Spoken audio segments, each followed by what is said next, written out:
Muito bem, vocês conseguem ver esta tela de PowerPoint que o professor acaba de dividir aí com todas e com todos?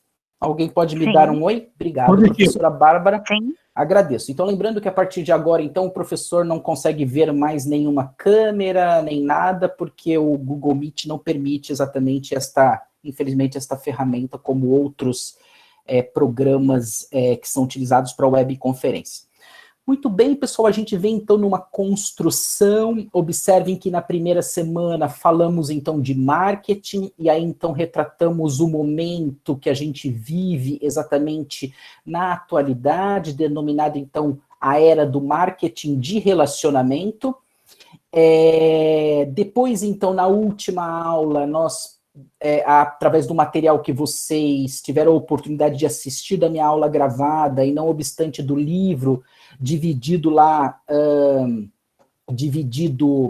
na plataforma e mais o PDF, falamos então de ferramentas de comunicação, e aí então a gente encontrou exatamente o lugar que nós estamos vendo força de vendas, e hoje a gente vai falar de comportamento do consumidor, e aí eu vou apresentar para vocês o roteiro da nossa aula a partir de agora.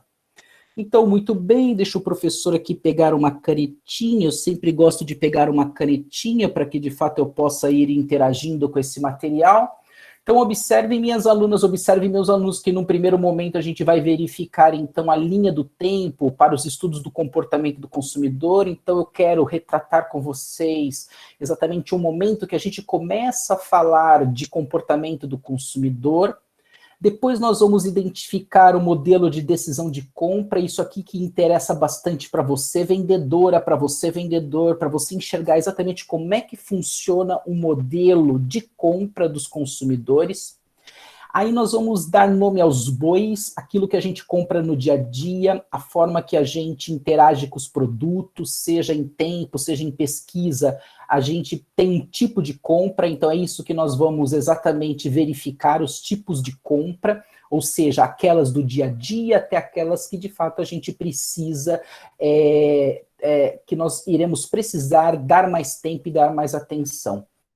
Aí a gente vai falar exatamente, identificar qual que é o papel do vendedor para esses tipos de compra, a gente vai enxergar exatamente em que momento você vendedora, você vendedor entra, aqueles que querem exatamente seguir carreira dentro da área de vendas, vão enxergar exatamente o papel seu como vendedor, exatamente diante desse tipo de venda, e nós vamos fechar exatamente a nossa aula de hoje, identificando então as influências que de fato culminam exatamente em impactar o comportamento dos consumidores. Então, esse é o nosso roteiro da nossa aula de hoje. Eu acredito que nós deveremos acabar por volta de uma 00:15 aproximadamente, tá? Não vai ser isso não, pessoal, fiquem tranquilos. Muito bem. Como introdução a esse material do qual eu vou dividir com vocês, pessoal, eu gostaria que vocês identificassem estas duas fotografias que eu coloco aí para vocês neste momento.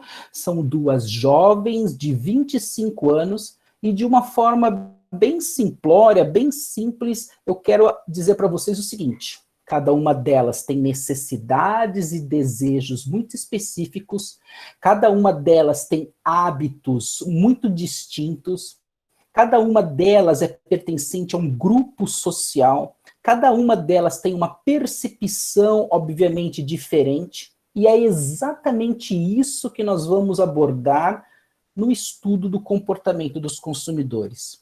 Estas situações exatamente de hábitos, de necessidades, de características que faz com que as pessoas, então, possuam exatamente situações favoráveis e desfavoráveis quando vão adquirir um determinado produto ou um determinado serviço. É claro que esta imagem destas duas moças numa mesma faixa etária, elas são extremamente interessantes da gente enxergar que, de fato, a gente vê, pelo outro lado, as empresas com empenho muito importante em entender exatamente o que está ocorrendo com a mudança do comportamento dos consumidores. Tudo bem até aqui?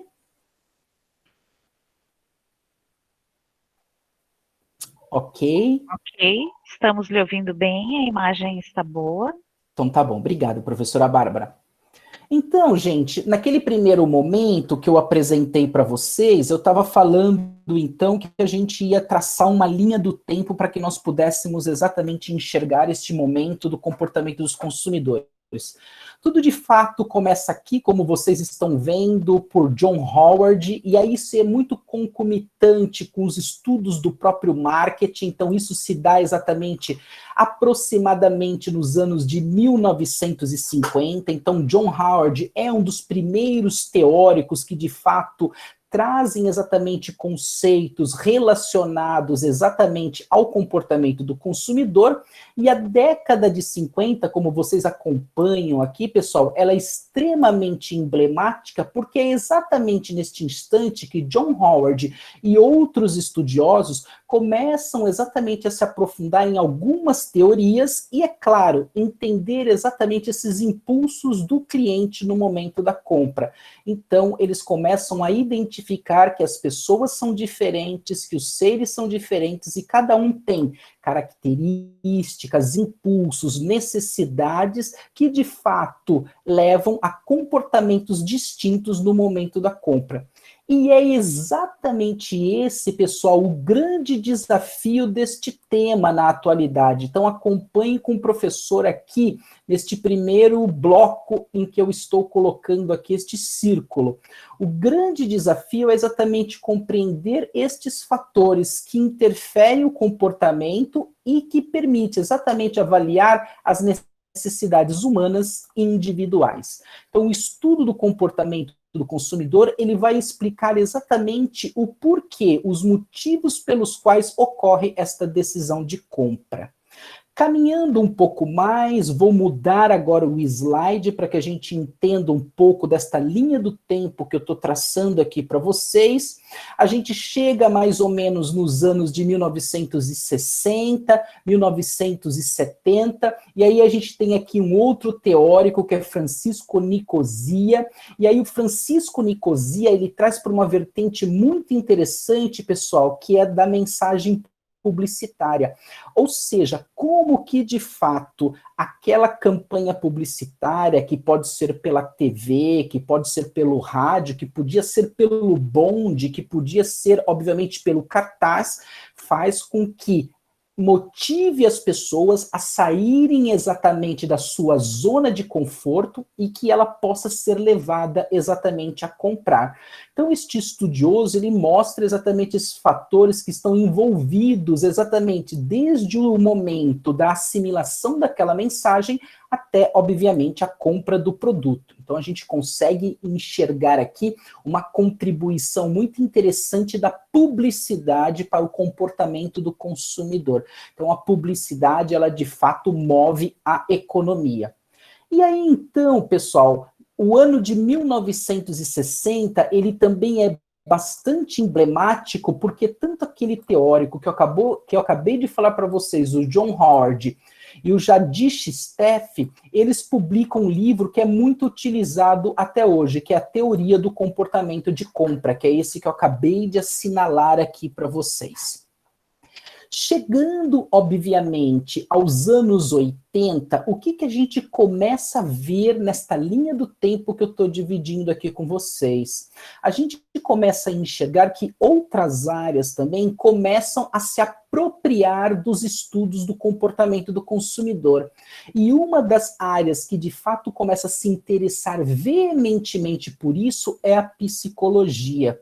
E aí é claro, né, pessoal, tanto é que quem estuda psicologia tem exatamente uma disciplina que aborda exatamente o comportamento dos consumidores. É claro que quando a gente estuda vendas, a gente traz exatamente para um cenário, obviamente, em que nós temos a figura do vendedor e, não obstante, do comprador neste contato com o produto e algumas características deste envolvimento entre ambas as partes. Já os estudos da psicologia, eles têm uma situação em que eles aprofundam-se mais exatamente neste estudo do comportamento do consumidor, enaltecendo, então, situações de ego, situações de superego, situações, obviamente, de percepção. E aí, Na atualidade, minhas alunas e meus alunos, o que que a gente tem exatamente no que se diz respeito a comportamento de consumidor e esta evolução? O uso das novas tecnologias. Então, a gente não tem como fugir, obviamente, desta grande contribuição e deste gráfico ascendente, que é exatamente o uso de tecnologia para tudo.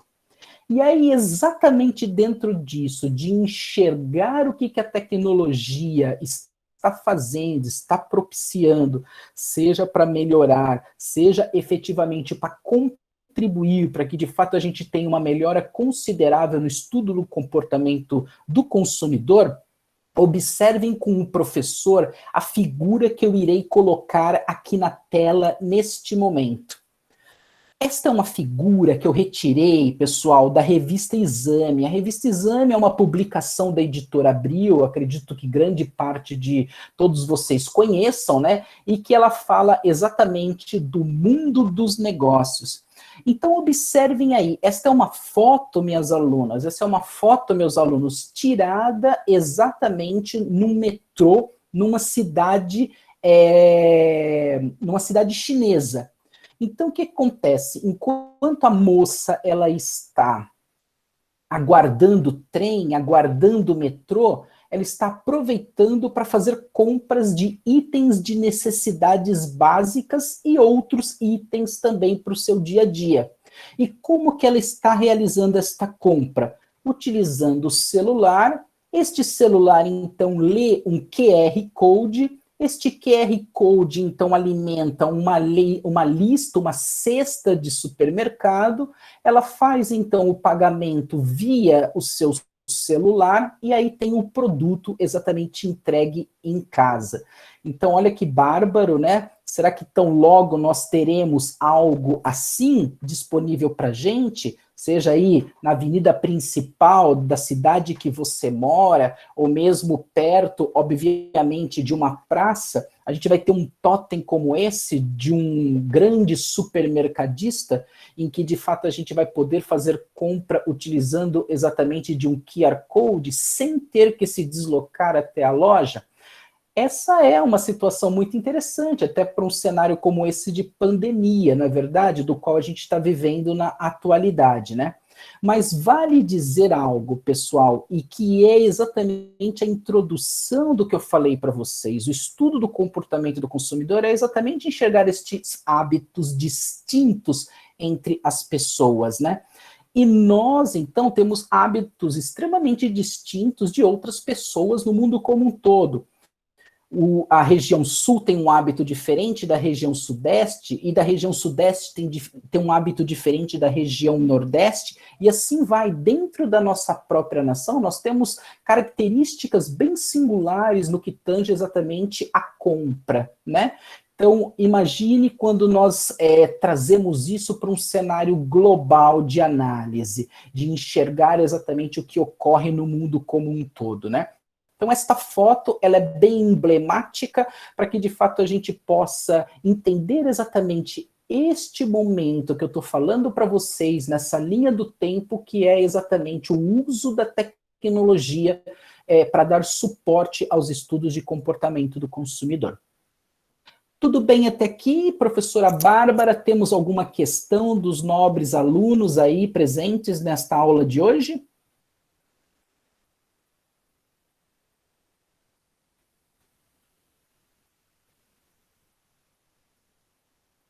Por enquanto não temos nada. Muito bem, então vou continuar aqui esse material. Posso continuar, então?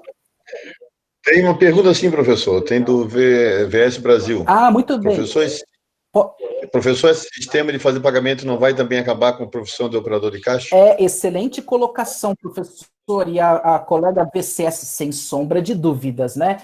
Infelizmente, a tecnologia tem seu lado positivo como tem seu lado negativo, né? Então, situações como estas estão fazendo com que cada vez mais nós tenhamos um número menor de postos de trabalho, né? Isso vem ocorrendo, obviamente, cada vez numa intensidade ampliada, né? Dos anos 90 para cá, dos anos 2000 para cá, e situações como esta farão, sem sombra de dúvidas alguma, infelizmente, que a gente perca postos de trabalho.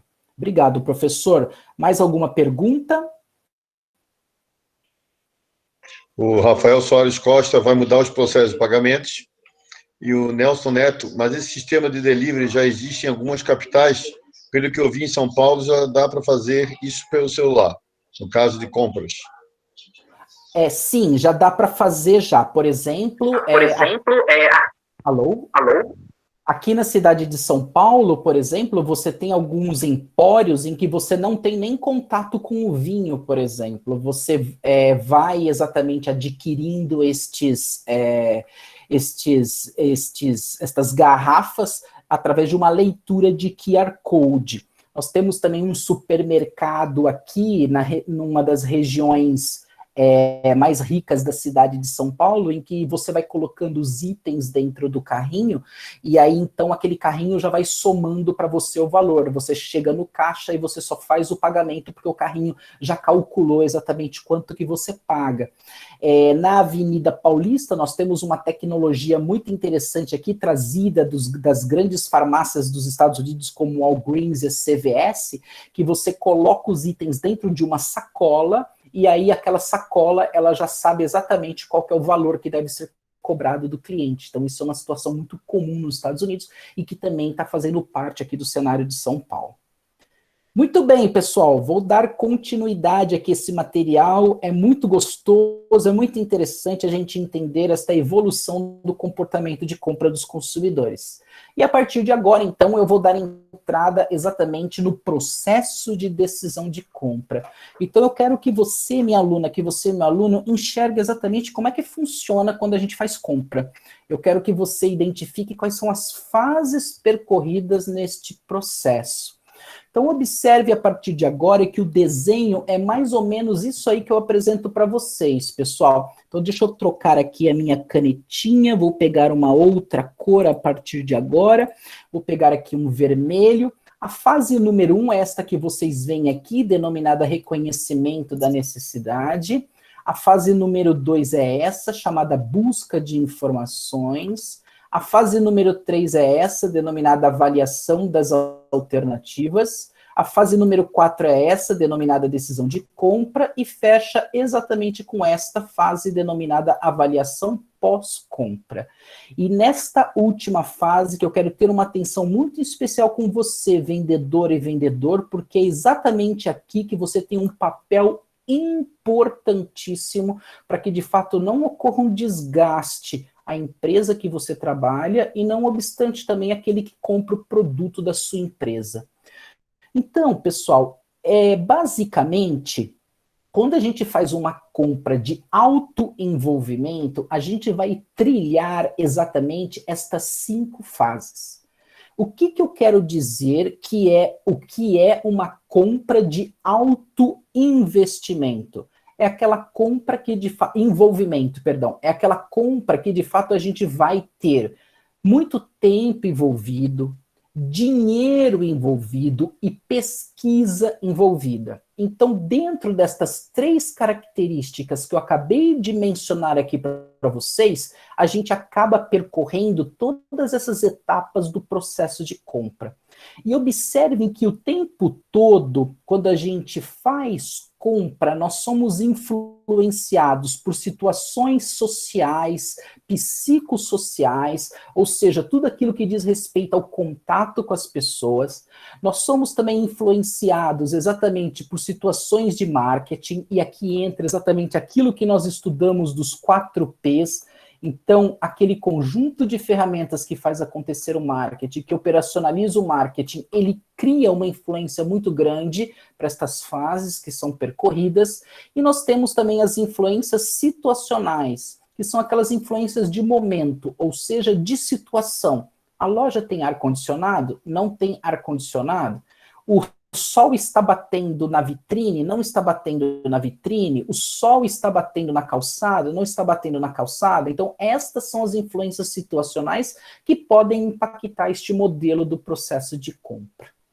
Eu acredito que se eu trabalhar com exemplo a partir de agora, eu acho que vai ficar muito mais fácil para você entender isso.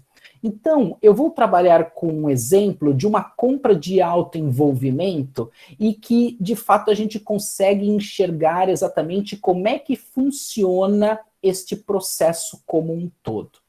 Então, vamos supor, eu vou trabalhar aqui a ideia da colega professora Bárbara. A professora Bárbara, por exemplo, ela mudou-se para a cidade de Blumenau. Muito bem, então ela tem de fato um problema, ela tem aqui uma necessidade, então, ou seja, ela vai precisar adquirir um imóvel para que de fato ela possa viver na cidade de Blumenau e também ser ali o seu conforto após o dia de trabalho. Então, isso é oriundo de uma necessidade que de fato pode ser interna, que de fato pode ser externa e que ela precisa dar resposta exatamente a isto. E aí, então, o que a Bárbara faz? Eu vou adiantar aqui o meu material para que eu possa explicar para vocês como é que funciona esta fase número 2. O que acontece? A Bárbara chegou na cidade de Blumenau, ela é nova na cidade e ela precisa buscar informações para ter de fato atendido aquilo que é então o seu problema. Aí ela vai buscar através das fontes internas, ou seja, do conhecimento dela sobre a cidade de Blumenau, onde ela pode comprar um imóvel. Só que a colega Bárbara, ela não tem esta informação, porque de fato, o que está acontecendo? Ela é nova, então ela é nova na cidade e ela não tem estas fontes. Aí o que ela faz? A Bárbara chega no trabalho, no Instituto Federal, e ela pergunta então para os colegas de trabalho que de fato possam ajudá-la acerca de dar resposta àquela fase número 1. Então ela chega e fala para o professor Givaldo: professor Givaldo, sou nova aqui na cidade, que bairro que você recomenda para que eu possa morar na cidade de Blumenau? Aí o professor Givaldo fala: puxa, não posso te ajudar, eu acabei de mudar aqui para a cidade. Então, ou seja, o grupo exatamente são aquelas pessoas das quais a gente cria um ambiente social. Pode ser a família, pode ser os colegas de trabalho, podem ser as pessoas da nossa convivência. O que está acontecendo aqui, pessoal? Infelizmente, a Bárbara não consegue ter respostas. Muito bem. A Bárbara está gastando muito dinheiro de ficar em hotel. Aí, o que ela toma uma decisão. O que ela faz, então? Ela pega o carro dela e, no final de semana, ela sai andando pela cidade de Blumenau. E ela encontra aqueles menininhos, aquelas menininhas, entregando nos semáforos um jornal, ou mesmo apresentando uma seta dizendo que tem ali perto um empreendimento imobiliário. Então, através daquele folder, através daquele jornal, que são ferramentas de comunicação propiciadas por marketing, a Bárbara, então, tem o contato, o primeiro contato para dar resposta exatamente a este problema dela, a esta necessidade. E aí, o que a Bárbara faz? Ela se desloca, então, até esse empreendimento. E aí, o que ela faz? Ela vai testar, ela vai experimentar. Ou seja, ela vai, então, visitar aquele decorado. Então, ela sabe como é que é a disposição da cozinha, a disposição da sala, a disposição de todos os outros cômodos da casa, através exatamente desta experiência. É claro que a Bárbara, ela está colocando dinheiro nisso. Então, obviamente, para que ela possa colocar dinheiro, ela não vai sair comprando este primeiro imóvel. Então, o que a Bárbara faz, pessoal? Ela vai visitar sites, ela vai visitar revistas, ela lê alguma coisa no jornal sobre aquela incorporadora, sobre aquela construtora, para ver se não tem nada ali que de fato culmine numa situação negativa, da qual ela pode ter exatamente um insucesso nessa aquisição. Então, estas fontes públicas, elas são oriundas exatamente de revistas especializadas, ou mesmo de portais como Reclame Aqui, ou então junto ao Procon, para dar, então, características mais fidedignas dentro desta aquisição em que está envolvendo tempo da colega Bárbara, pesquisa e grana envolvida. Então, o que eu apresentei para vocês aqui, pessoal? A segunda fase, ou seja, a busca de informações. Então, neste momento, o consumidor ele está tendo contato com diversas fontes. Aí, muito bem. A terceira fase do processo de compra é denominada avaliação das alternativas, que vocês estão vendo aqui, onde está o número 3, que ficou totalmente destruído aqui. O que confere esta fase denominada, então, avaliação das alternativas?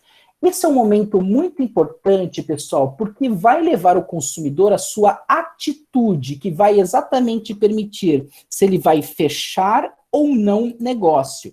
E aqui, o que esse consumidor vai avaliar? O que é favorável à aquisição e o que é desfavorável? As atitudes permitem exatamente isso, enxergar os extremos, o que é positivo e o que é negativo.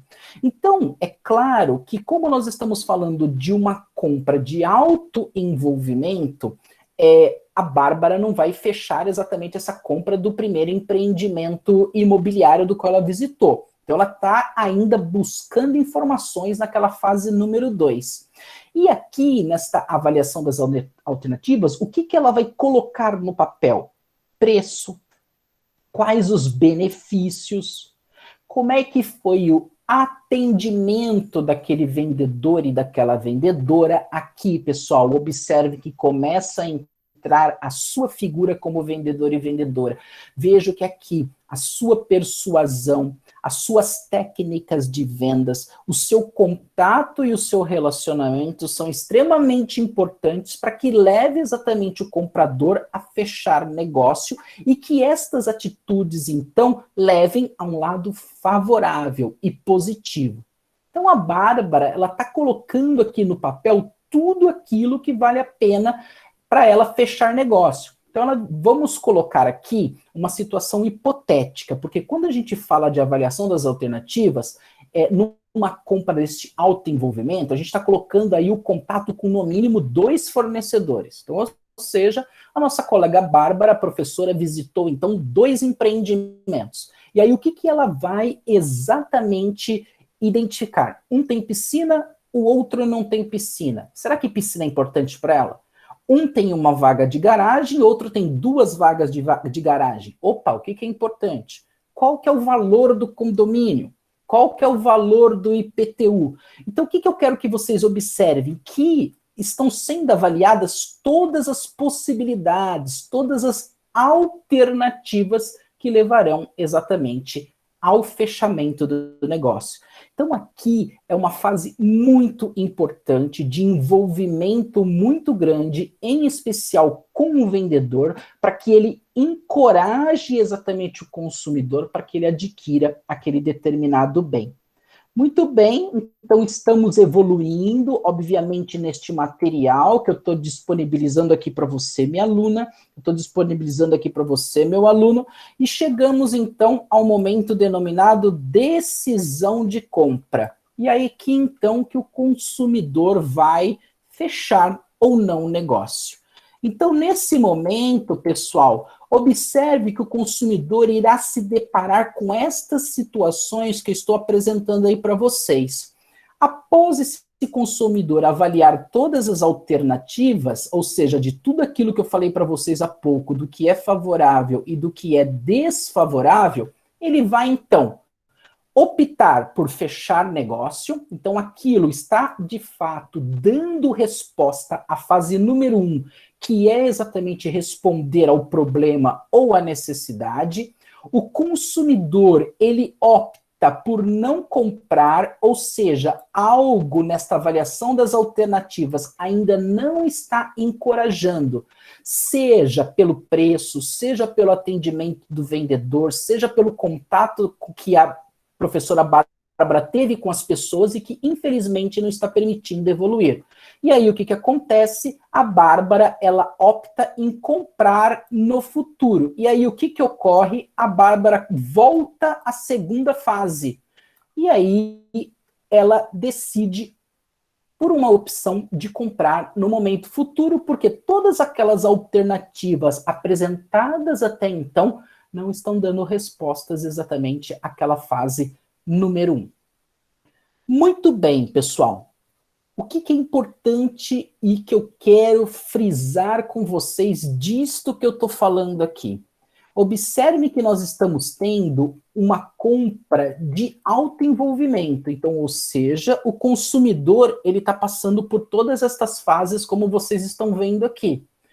Mas quando eu compro, por exemplo, o pão na padaria, eu não vou passar por estas fases como um todo. Por quê? Porque se eu estou com fome de manhã e vou comprar o pão, eu tenho a minha, obviamente, etapa número 1.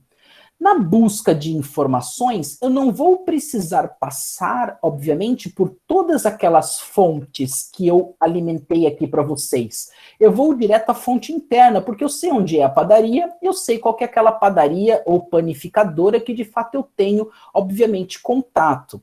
E aí, então, eu não vou ficar avaliando alternativas, até porque eu já tenho um relacionamento com aquele dado varejista. Aquele varejista já tem atendido exatamente as minhas necessidades. E aí, então, o que acontece? Eu vou exatamente comprar de forma instantânea. Então, observem que aqui, então, eu tive uma compra muito mais rápida. Ou seja, itens de necessidade do dia a dia me permitem que eu faça uma fluência, me permitem que eu faça um caminhar mais rápido naquele processo de compra. Porém, falta ainda eu explicar para você, minha aluna, meu aluno, uma última etapa, aquela que eu falei para vocês que ela é muito importante, que é a avaliação do pós-compra. E aqui entra um lado psicológico, lembra que eu falei para vocês de que de fato a psicologia se apoderou exatamente dos estudos do comportamento do consumidor, mais ou menos nos anos de 1980, e aqui entra uma contribuição muito grande da psicologia para a nossa área. Por quê, pessoal? Porque aqui é exatamente onde nós vamos entender as percepções do cliente e do consumidor para adquirir aquele dado produto. Então, eu vou diretamente à última etapa, que é este quadro que vocês estão vendo aí. Então, como de fato estas percepções vão impactar nessa decisão do pós-compra? Olha que interessante isso, pessoal. Olha que interessante. E isso leva exatamente a esse estudo que nós estamos tendo, obviamente, deste módulo número 2, denominado relacionamento com os clientes, porque eu quero que vocês enxerguem que todos esses estudos estão levando exatamente a este momento, que é manter e concentrar os esforços nestes clientes existentes. Então, olha só que interessante. Legal. A Bárbara fechou negócio, a professora Bárbara fechou negócio com determinado empreendimento imobiliário. Então, a percepção dela é de alto valor. Lembrem-se, pessoal, de que eu já tinha explicado para vocês que essa palavra alto valor aqui não está falando de grana, e sim está falando de quais são os benefícios e os diferenciais que culminaram nesta atitude, nesta avaliação positiva que leva a professora Bárbara a ter esta percepção valiosa. Então, a professora Bárbara, ela está literalmente feliz com a aquisição daquele apartamento. Se ela teve uma situação de percepção de alto valor através dos benefícios e diferenciais, isso leva exatamente a um momento muito importante que é a satisfação. Lembre que eu falei para vocês lá no nosso primeiro encontro qual que é o grande objetivo de marketing? É a satisfação através da entrega de valor. Então, ou seja, a Bárbara está satisfeita. Muito bem, se a Bárbara está satisfeita, isso leva a algo que você como lojista, que você como vendedor, dono de empresa, ou aquele que de fato trabalha com marketing e que trabalha com vendas, tem que, de fato, colocar aqui, semear o tempo todo, que é a lealdade.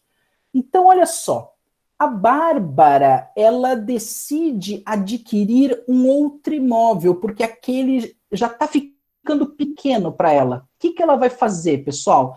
Ela vai buscar aquele vendedor, ela vai buscar aquela construtora, para que ela vai buscar aquela imobiliária, para que de fato ela possa então adquirir um novo empreendimento imobiliário. E isso leva exatamente ao relacionamento de longo prazo. Então, ou seja, nós não tivemos estresse aqui no que se diz respeito à aquisição deste bem, que de fato teve então um alto envolvimento. Porém, pessoal, o que é importante de nós diagnosticarmos? Que, infelizmente, nem tudo que a gente compra, ele tem uma percepção de valor positivo. Então, você adquiriu um bem do qual você demandou tempo, não obstante grana, e também pesquisou. O que aconteceu? Vou colocar novamente aqui essa situação hipotética da professora Bárbara. Ela comprou o apartamento, está morando no apartamento. Depois de 2 meses, o quarto que ela dorme trinca. Ela tem um cachorrinho, aí ela brinca jogando bola. Ela nem precisa jogar bola, ela só coloca a bola no chão e aí a bola sai correndo. Por quê? Porque o piso é todo torto e tem declive. O que eu quero dizer aqui, pessoal? Há uma situação de que os benefícios apresentados estão levando o quê? A uma insatisfação. E aí a Bárbara, o que vai ocorrer? Ela vai ficar infeliz. Por consequente, ela vai ter que mudar de lá, porque aquele apartamento, de fato, virou um grande problema. Se virou um grande problema, ela tem que começar tudo de novo, o processo de compra, através deste problema, que é exatamente buscar uma nova moradia, e aí voltando exatamente a caminhar em todas aquelas fases, buscando informação, avaliando alternativas e decidindo pela compra. O que aconteceu aqui, pessoal? Gerou um desgaste, gerou um estresse muito grande e, de fato, isso não está levando exatamente a uma situação de relacionamento de longo prazo, que é exatamente essa situação que deve ser buscada por aquele que trabalha em marketing, por aquele que trabalha em vendas, para que não haja exatamente esse desgaste. Alguém ia fazer algum questionamento? Ouvi um microfone abrindo? No chat não apareceu. Muito bem. Obrigado, viu, professora Bárbara, por ter sido aí o exemplo, tá? Eu que agradeço a lembrança. Só, por favor, o apartamento em Gaspar. Em Gaspar. Fica em Gaspar. Ah, sim, eu só coloquei a cidade de Blumenau aí, porque tem muitos alunos de Blumenau, né? Sim, também. Então tá bom, ótimo, maravilha. São muito próximas. Exatamente, 30 quilômetros, né? Muito bem, pessoal, eu gostaria de ouvir, então, de vocês alguma pergunta, por favor. Temos alguma pergunta acerca deste modelo do processo de compras? Vocês entenderam como é que funciona?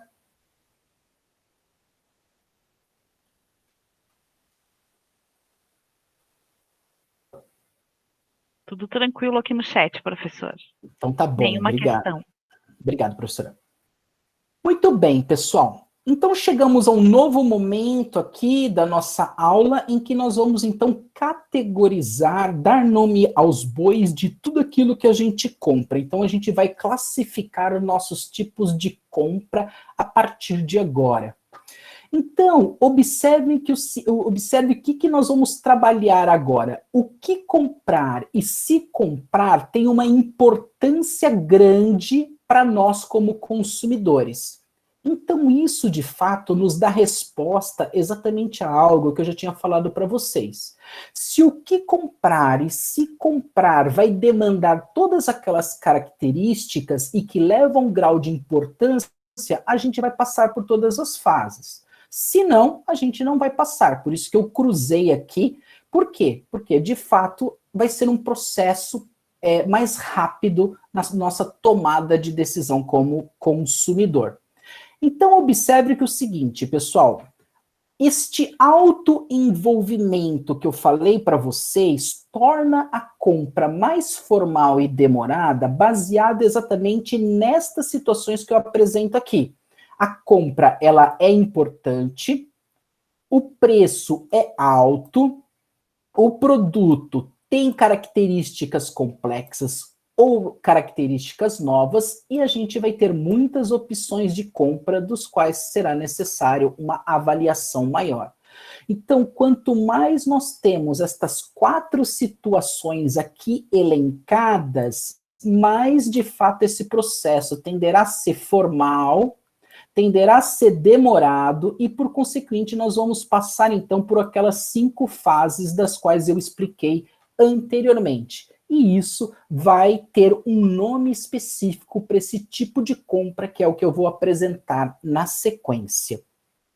Muito bem. Como é que a gente classifica, então, aquilo que a gente compra? Então, pessoal, quando a gente compra, por exemplo, combustível, quando a gente compra itens para o nosso dia a dia, quando a gente compra itens de limpeza, de higiene pessoal, quando a gente compra itens que de fato dão resposta ao que a gente chama de necessidades utilitárias, ou seja, necessidades do dia a dia, então quando você tem lá no seu reconhecimento da necessidade, que é a fase número 1, um produto do qual você vai adquirir, que ele é para o seu dia a dia, a gente chama de tomada de decisão rotineira. Esse é o tipo de compra, uma compra rotineira, uma compra do dia a dia. Quais são as características deste tipo de compra? A gente tem, então, pouca atividade de pesquisa e pouca atividade de compra. A gente literalmente tem, no que nós chamamos do nosso conjunto considerado, ou seja, aquelas memórias na nossa mente, uma situação muito prática, uma situação muito rápida. Então, aquilo que eu falei para você, você sabe qual que é a padaria, que você tem que comprar o pão, você não precisa ficar pesquisando muito, você vai até aquele determinado varejista, decidiu comprar o pão, pagou ali no caixa e voltou para sua residência. Então, isso é um tipo de tomada de decisão rotineira. Agora, quando nós começamos, de fato, a trabalhar um pouco mais na pesquisa deste produto que nós vamos adquirir, e que nós temos um nível mais moderado de pesquisa, a gente dá o nome de tomada de decisão limitada. O que reflete isso? Por exemplo, quando a gente compra vestuário. A gente vai comprar, por exemplo, calça jeans. A moça vai comprar calça jeans. Então ela vai na primeira loja e vê lá as características daquela calça jeans, vê preço. Ela vai na segunda loja e vê as características daquela calça jeans e vê preço. Então, ou seja, ela tem uma tomada de decisão um pouco mais limitada. Ou seja, ela tem um nível um pouco mais moderado no que se diz respeito à atividade de sair de um lado para outro e pesquisa também para adquirir este produto. Já, pessoal, aquela compra da qual eu mencionei anteriormente, que conferem todas estas características aqui, da importância do preço alto, das características complexas e novas e também de muitas opções de compra, de muitas opções de marcas, a gente dá um nome de tomada de decisão extensiva. Então, o apartamento, a moto, o carro, às vezes o celular, tudo isso de fato envolve considerável atividade de pesquisa e compra. Por quê? Porque a gente não vai comprar de uma forma muito rápida. A gente vai literalmente passar por todas aquelas fases anteriormente apresentadas para vocês. Então eu entrei no Instituto Federal. Qual que é o meu problema? Eu preciso comprar um computador para estudar. Reconhecimento do problema, da necessidade. Vou para a fase número 2, vou buscar informações. Então eu vou lá, leio, vejo propagandas no jornal, vou a lojas através de fontes de experimentação e tenho contato com os produtos. Fase número 2.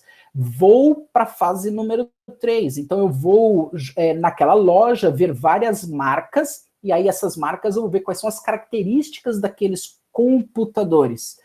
E eu tenho preço envolvido, então eu estou avaliando todas as alternativas. E vou para a quarta etapa, tenho a decisão. Vou comprar porque isso vai dar resposta exatamente a uma necessidade que eu tenho para os meus estudos junto ao Instituto Federal. E não obstante, na quinta etapa, o que eu vou ter? Eu posso ter uma situação de alto valor, na minha percepção, ou de baixo valor. Se o computador está atendendo as minhas necessidades, resolvendo o meu problema, ele é rápido, configuração boa, entra rápido na internet, tem uma boa tela, tudo isso, de fato, vai permitir o quê? No momento que eu queira trocar do computador, poderei manter esta marca. Agora, se o computador trava, se o computador não está dando respostas, aquilo que foi apresentado ali no momento da compra, eu vou ter um baixo valor.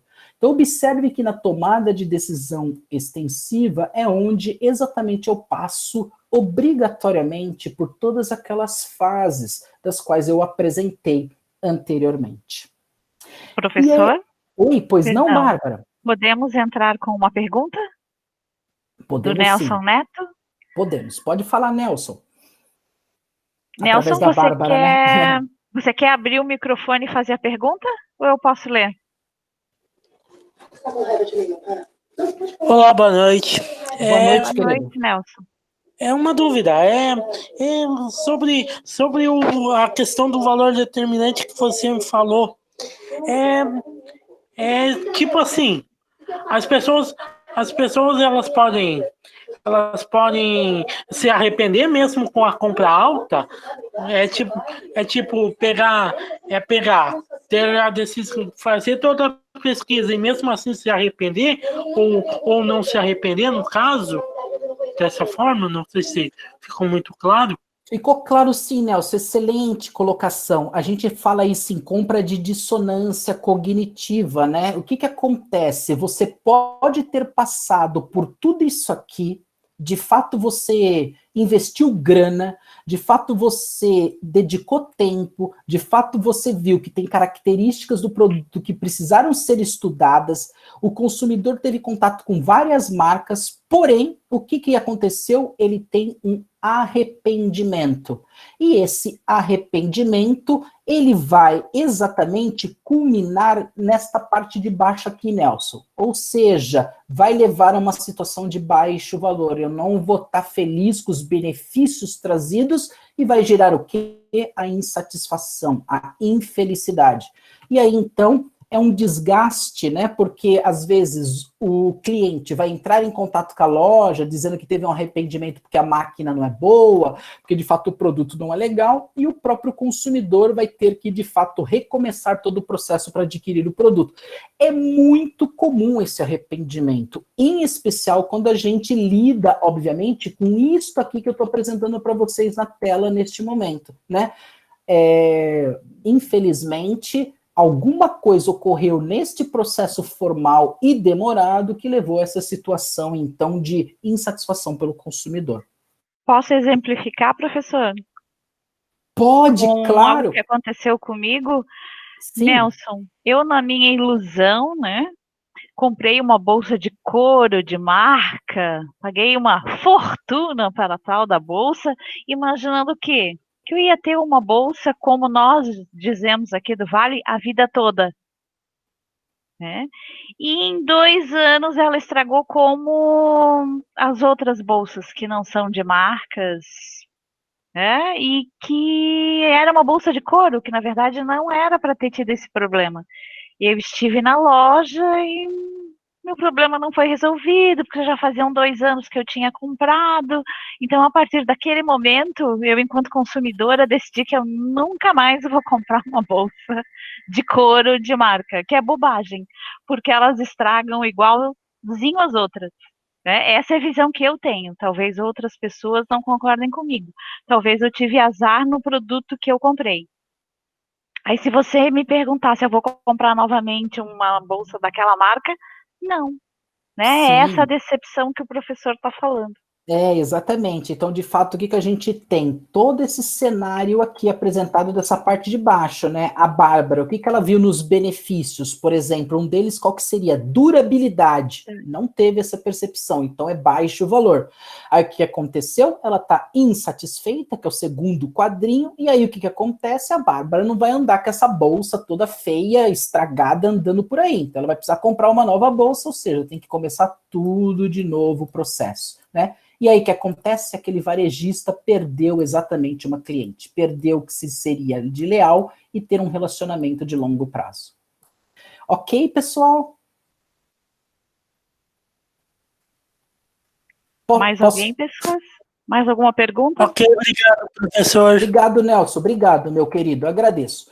Bom, pessoal, e aí? Qual que é o papel do vendedor, rapaziada, diante de cada um desses tipos de compra que eu falei para vocês? Da rotineira, que é do dia a dia, da limitada, como, por exemplo, compra de itens de vestuário, e da extensiva, que tem exatamente todo aquele processo formal e demorado. Como é que é o seu papel como vendedor diante deste cenário do comportamento dos consumidores baseado no tipo de compra? Então, para isso, a gente precisa analisar este quadro aqui, pessoal. Então, vamos analisar este quadro aqui. Olha que interessante. Então, vamos começar enxergando o que é cada uma das colunas e das linhas. Então, aqui, ó, neste verde aqui de cima, cor abacate, pessoal, eu vou falar do tipo de decisão, ou seja, se ela é rotineira, se ela é limitada, ou se ela é extensiva. Deixa eu trocar aqui por um laser pointer. Então, se ela é rotineira, se ela é limitada, ou se ela é extensiva. E aqui, na segunda coluna, vai ser o envolvimento do consumidor. Então, a gente vai ver como é que vai ser o envolvimento.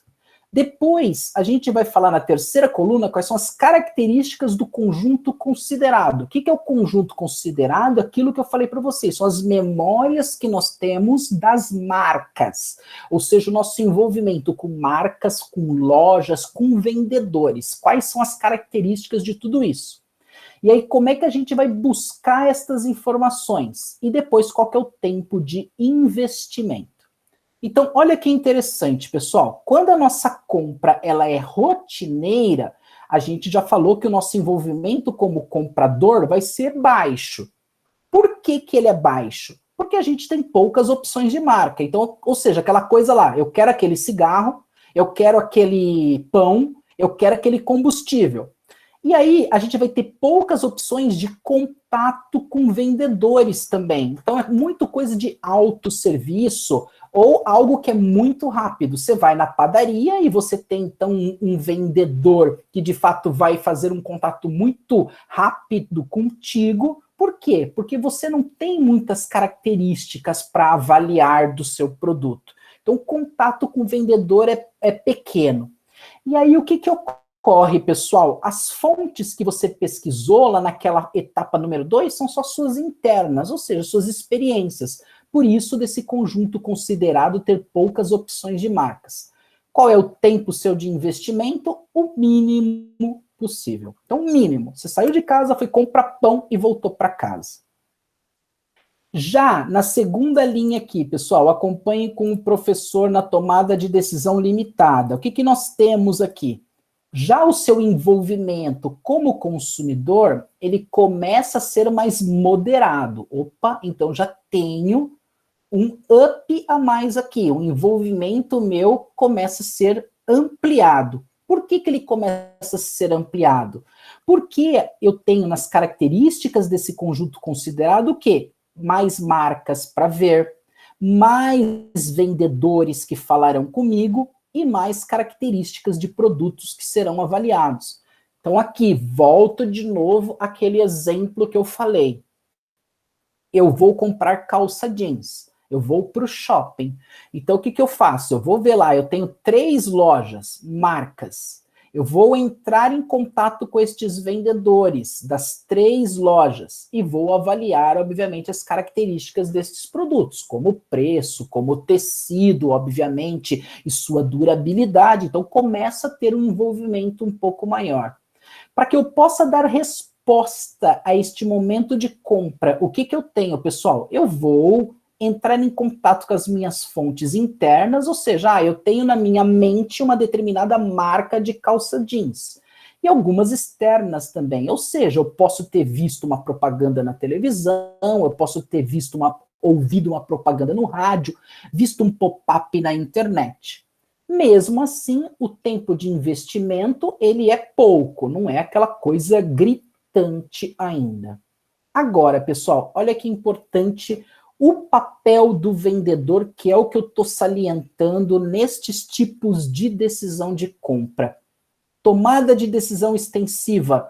Eu, como consumidor, tenho um altíssimo envolvimento.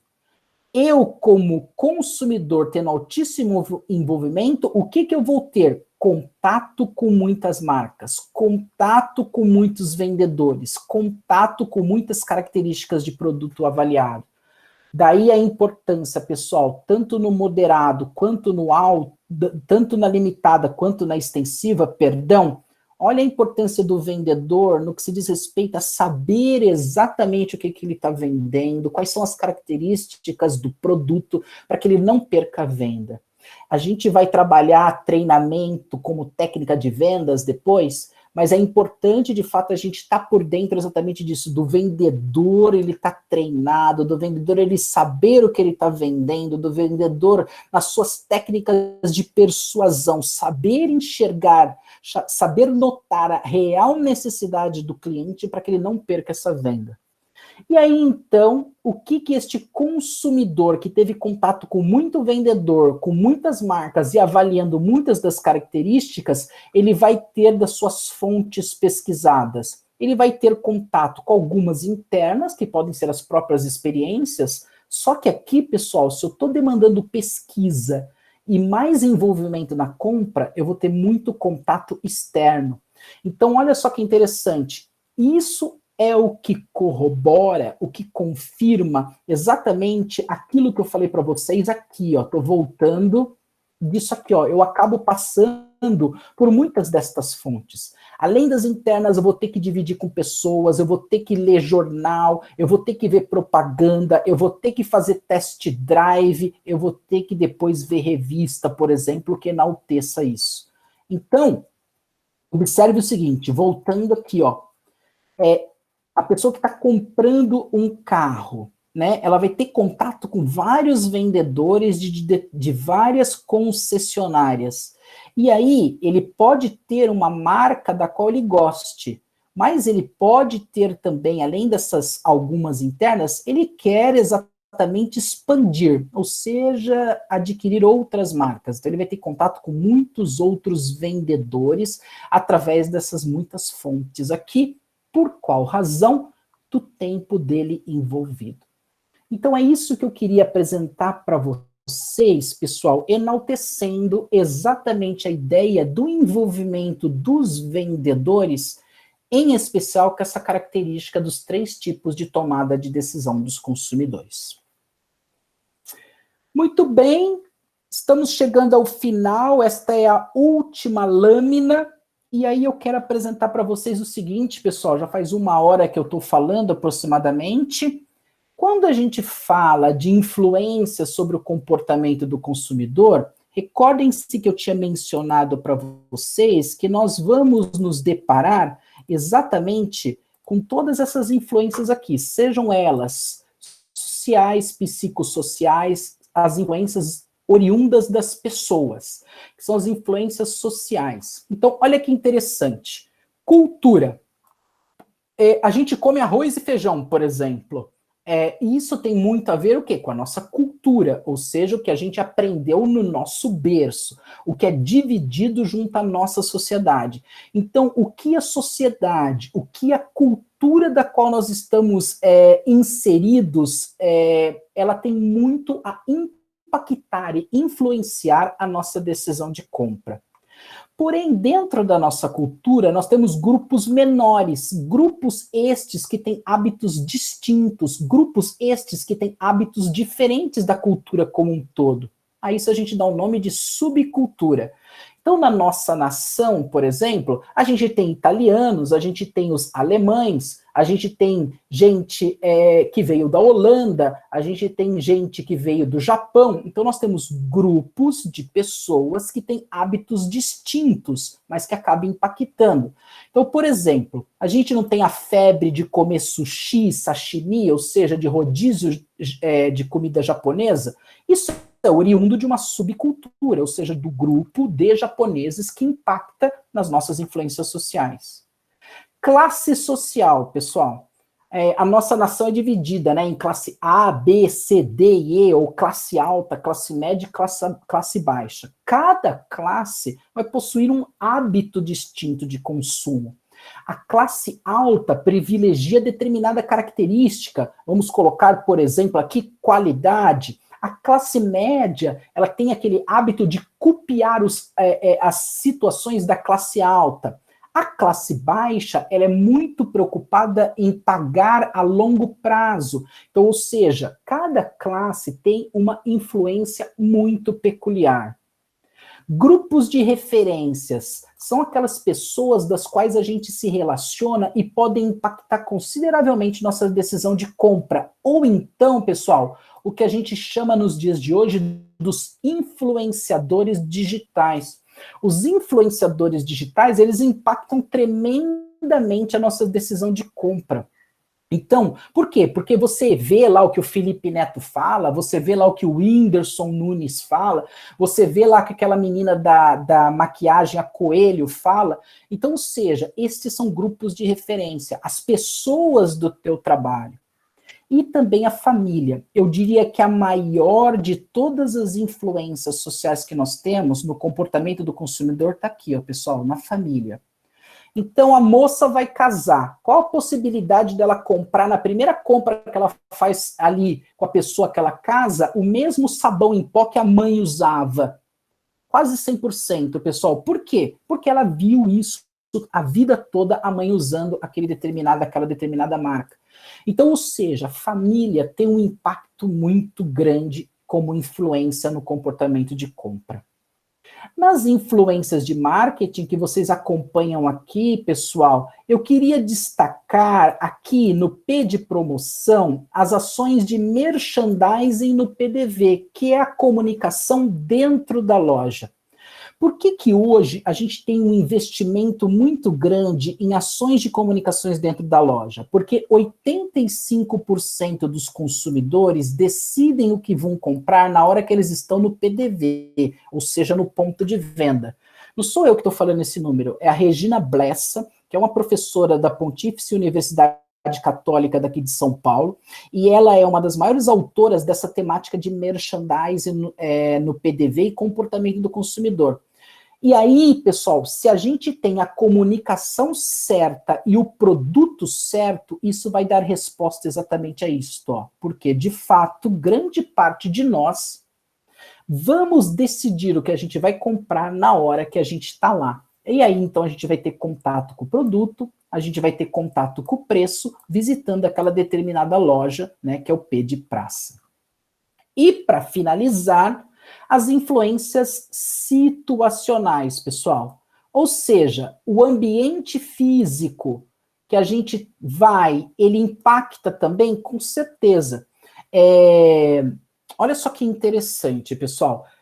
A gente fala muito hoje, por exemplo, do uso de ar-condicionado, quando a gente tem calor ou não, dessas grandes lojas que a gente vê, como aí vocês têm no Suavan, que começou a chegar aqui no estado de São Paulo agora, faz pouco tempo, mas a gente tem algumas já. Então, sim, são essas mega lojas que te dão fluência para você andar, que apresentam vários produtos. Então, isso a gente está falando desse ambiente físico.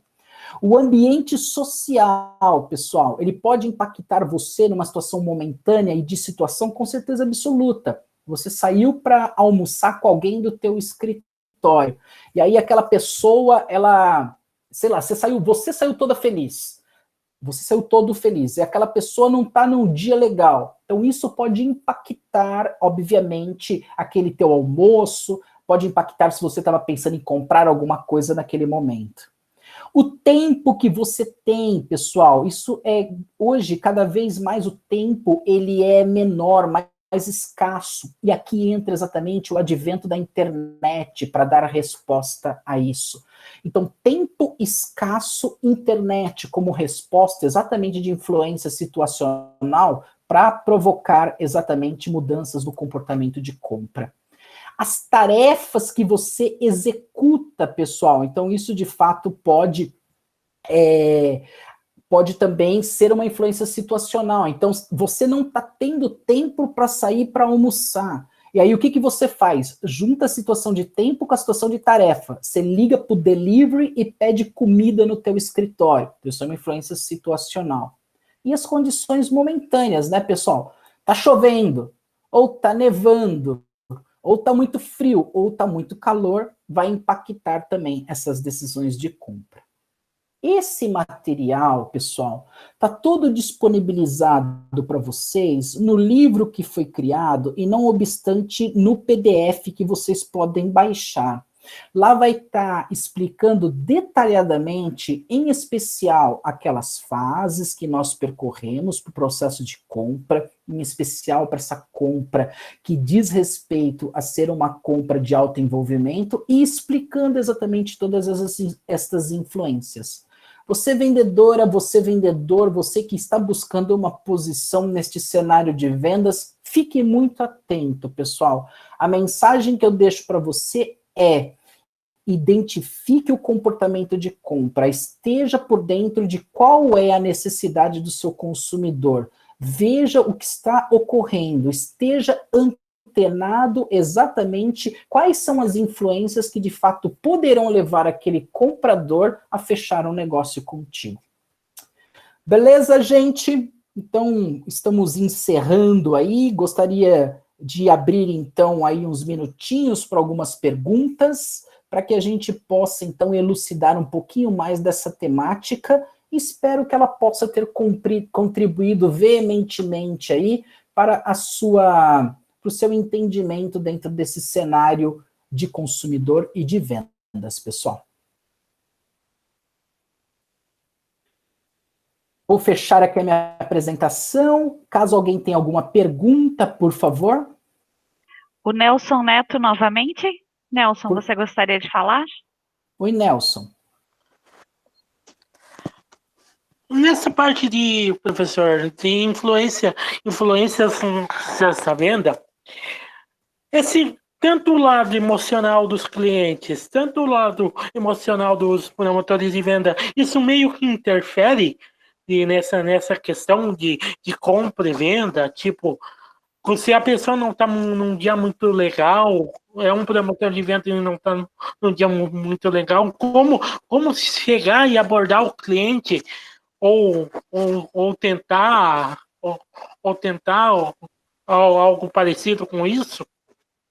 Ô Nelson, excelente questão. Eu vou dividir com você aqui uma situação que ocorreu comigo. Eu fui dar uma palestra, por exemplo, num varejo aqui de São Paulo chamado Calunga. Eu não sei se vocês têm esse varejista aí no sul. Temos. Tem, excelente. No shopping em Blumenau tem. Maravilha. A Calunga vende itens de escritório, né, Bárbara? Material, essas coisas que a gente precisa para estudar, né? Então, eles me contrataram para uma palestra e eu tenho o hábito, e aí respondendo o que o Nelson perguntou, sempre de chegar uma hora antes no evento, assim, no local, para entender quais são as pessoas que vão participar e, não obstante, como é que é o ambiente. Aí, Nelson, eu cheguei e fiquei vendo uma mesa de computadores e tinha uma menina que ela estava lá apresentando os computadores. Ela era uma promotora de vendas e estava escrito na blusa dela Dell. Ela era uma representante da Dell. Daí eu aproveitei para perguntar para ela: moça, tudo bem? Você pode me falar dessa máquina aqui? Como é que ela tá? Se ela é legal, tal, não sei o quê. Aí ela falou assim: puxa, eu não sei, eu comecei hoje. Eu não estou por dentro das informações. Então, olha o erro aqui, Nelson. Primeiro, a empresa não investiu em treinamento da promotora e a promotora literalmente não estava nem aí. E se eu fosse um interessado efetivo em adquirir um produto Dell naquele momento e estivesse predisposto a botar dinheiro em comprar uma máquina que custa mais de R$2.000, não é verdade? Então a empresa deixou, dentro de um cenário do próprio comportamento, da própria característica situacional da promotora de vendas de realizar um fechamento de negócio. Tá, Eu vi uma professor, pergunta aqui no mas chat. ela não chamou uma pessoa que entendesse para lhe Não, dar o suporte? Era o mínimo, né? era o mínimo, Bárbara, com certeza absoluta, mas ela estava representando a marca Dell, falhou a agência que a treinou, falhou a Sim. empresa que contratou esta agência de promotores de venda, né? Faltou o varejista, Treinamento talvez. prévio. Professor, Checar isso. olha, Oi, Natália. é Pois não. Natália, tudo bem? Eu sou promotora da Intelbras. Sabe o que acontece? Quando você entra no ponto de venda, você já está treinada, você já tem as informações online para você conhecer o produto, né? O que acontece? Quando acontece isso, mas eu comecei hoje, a culpa é totalmente da promotora, porque é falta de interesse dela. O nosso primeiro papel é chegar em loja e ver os produtos que eu tenho, meu e da concorrência, e estudar a diferença de todos. Entendeu? Porque eu preciso vender a minha marca, certo? Então eu preciso conhecer mais da concorrência do que o meu, para eu poder dar os pontos positivos e negativos de cada produto. Então a falha, eu como promotora, a falha é dela. Porque ela falhou vestindo o uniforme, ela queimou a marca dela e ela deixou o cliente descontente. Absolutamente. Natália, excelente colocação. A postura é exatamente essa. Por isso que eu falo que em vendas nós temos que ter uma proatividade muito grande. Você vendedor, se você não tiver iniciativa, se você não tiver proatividade, porque assim, às vezes a gente fica cobrando da empresa, a empresa não dá treinamento, a empresa não faz investimento, a empresa pode ter um grande ferramental, mas depende também um pouco do meu bom senso e da minha atitude para ir atrás exatamente desse conjunto de fontes para que possa dar resposta a tudo isso. Então, a postura que a Natália colocou, ela é importantíssima. Por quê? Porque é isso que de fato vai ter êxito, vai ter sucesso em alimentar, em dar resposta à necessidade do consumidor lá na última ponta, que é o varejo. Aqui a VCS está colocando, eu nunca trabalhei com vendas, minha área é segurança, realmente sempre me deparei com promotores que não sabiam nada sobre o produto, nunca entendi isso. É VCS, é você como compradora ou então as pessoas da tua empresa de segurança?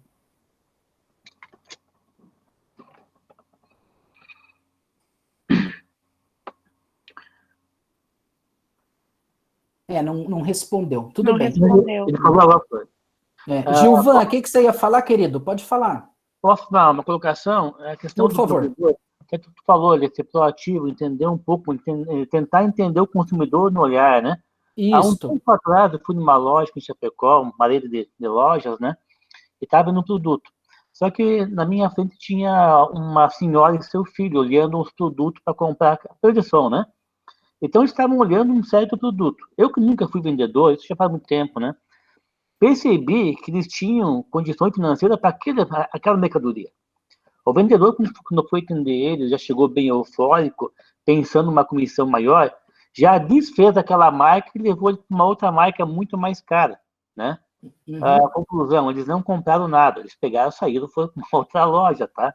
Então, o vendedor tem que tentar entender também, como tu falou ali, questão social, tá? Conhecer os produtos e tentar entender aonde o consumidor se encaixa. Absolutamente, é isso mesmo. Certinho, Gilvan, é isso mesmo.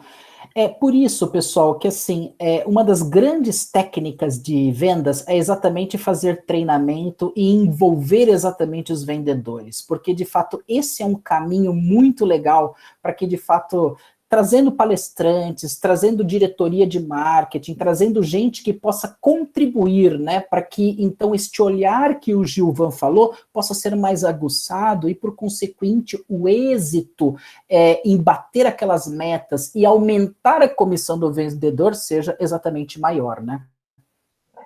O Rubson colocou aqui o percentual de 85% dos consumidores que decidem o que comprar no PDV seria no segmento de supermercados ou em todos os segmentos?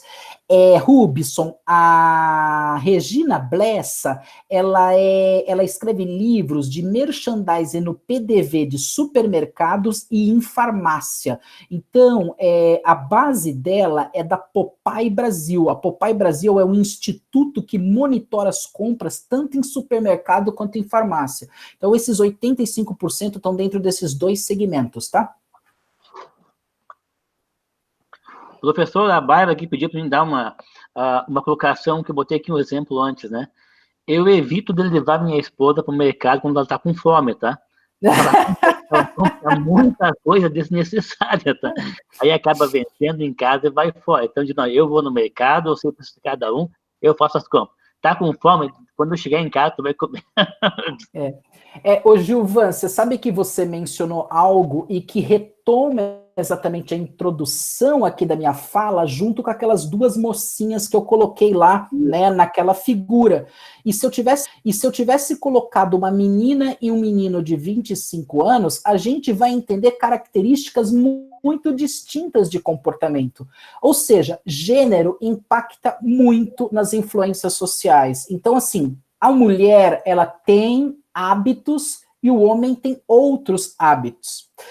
Se vocês tiverem a oportunidade, vejam de fato isso da Popeye Brasil, porque eles monitoram qual que é o tempo de frequência, qual que é o tempo médio de presença de mulher e de homem numa loja. Então, assim, vamos supor, o homem saiu para comprar uma calça jeans. O homem, ele chegou no shopping, ele parou o carro, ele entrou na loja. Aí ele entrou na loja, ele nem veste o produto, né? Porque ele tem vergonha, né? Ele não veste, né? Aí ele bota o produto na sacola. Talvez, se ele estiver preocupado com o preço, ele vai em outra loja. No máximo, ele toma um café, uma cerveja, entra no carro e vai embora. Tempo, 35 minutos, 40 minutos. A moça é outro comportamento. Mulher, ela gosta de espaço, não pode tocar nela. Então, por isso que os magazines se destacam bastante. Eu falei de Renner, por exemplo, que tem que ter aqueles espaços gigantes para ela entrar, para ela ficar à vontade. Mulher gosta disso. Tem que ela ter um lugarzinho para sentar, para olhar. Exatamente, Bárbara. Por quê? Tem nuances específicos do comportamento feminino e que devem ser observados. Então, assim, saiu para comprar calça jeans. A moça vai na loja 1, pede para a vendedora mostrar, não compra. A vendedora ficou pé da vida, porque desceu tudo, né? Aí a segunda loja, a mesma coisa. A terceira loja, a mesma coisa. Ela ficou 3 horas e 33 minutos no shopping e não comprou. O que ela fez? Ela postergou a compra. Ela continua naquela fase 4 da decisão de compra. Por quê? Porque ela está ainda migrando do 2 para o 3. Ela está avaliando e está decidindo o que vai comprar no futuro, né? Renato, Gaspar fica entre as cidades de Blumenau e de Brusque. E Brusque tem um tal de Stop Shop e de FIP, que é uma feira permanente têxtil, são 2 centros comerciais, que cada uma tem 300 lojas. Então, nós mulheres da família, né? E quem é aqui da região já sabe, quando a gente vai para Brusque, a gente fica o dia inteiro. Pois é, exatamente. Que bom. E sabe que tem marcas que tem exatamente 3 lojas com os mesmos produtos, só muda a marca. Por quê? Porque na primeira a gente vai ver o preço, vai provar, gostou. Na segunda a gente vê que é o mesmo preço, na terceira a gente leva. Pois é, exatamente. E assim vai, né? Imagina, 600 lojas em um dia não é fácil. Não é fácil, não é fácil. Mas essa coisa de varejo, chama-se conglomerado de varejos, ele é muito legal porque permite, de fato, que a gente dê resposta às nossas necessidades numa característica de comodidade e conveniência. A gente não precisa se deslocar muito, então a gente consegue atender aquilo que é problema e necessidade num único lugar, né? Eu vou aqui ver o que a VCS Brasil colocou. Professor, meu áudio não pegou, desculpa. Eu trabalhei na área de comércio em drogarias, os promotores eram terceirizados e quando faziam perguntas dos produtos, 90% deles não sabiam explicar. Quase sempre era eu e o segurança que tirava as dúvidas porque eu procurava saber para poder ajudar. Então, você vê que de fato alguém está falhando nesse processo. E aí, VCS, qual que é seu nome? VCS cai exatamente, né, nessa situação da falta de treinamento, né? A Melanie, oi Melanie, professor, tem produtos que não estão em prateleiras, depende do vendedor apresentar. Sim, exatamente, é claro que alguns não ficam nas araras, é claro que alguns não ficam nas prateleiras, e aí você tem exatamente o vendedor que vai buscar, vai criar toda essa sua técnica de vendas para persuadir, né, e atender aquele comportamento do cliente, né? Muito bem, então vamos encerrando, pessoal?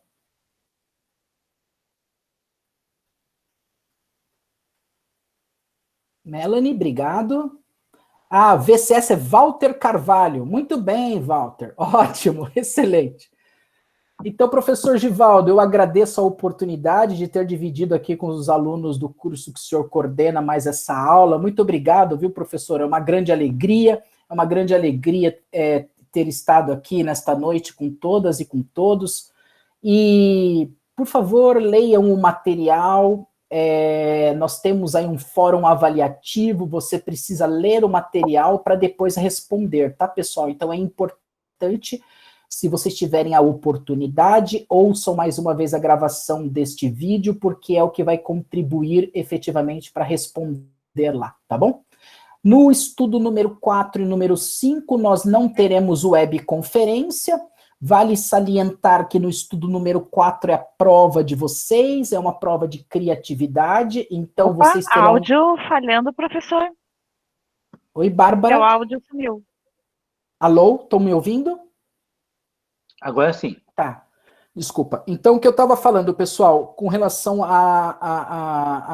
ao estudo número 3, vocês terão que ler o material e talvez ouvir mais uma vez este áudio para responder a questão.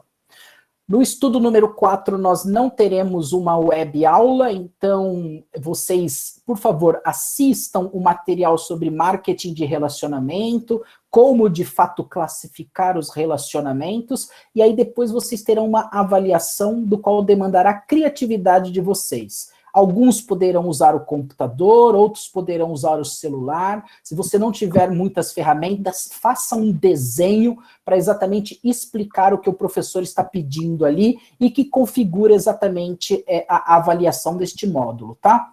E depois, no estudo número 5, nós vamos fechar com a ferramenta de CRM, que é o Customer Relationship Management, um ferramental, obviamente, que pode integrar toda a empresa na gestão do cliente. Então, vocês terão lá mais uma questão para responder, que é inerente à vivência de vocês nas empresas. Tudo bem? Então, finalizamos aqui estamos dando início, perdão, né, a terceira semana de estudos deste módulo número 2. Uma boa noite e agradeço mais uma vez. Tchau, tchau, pessoal. Boa noite, tchau. Um abraço. Boa noite.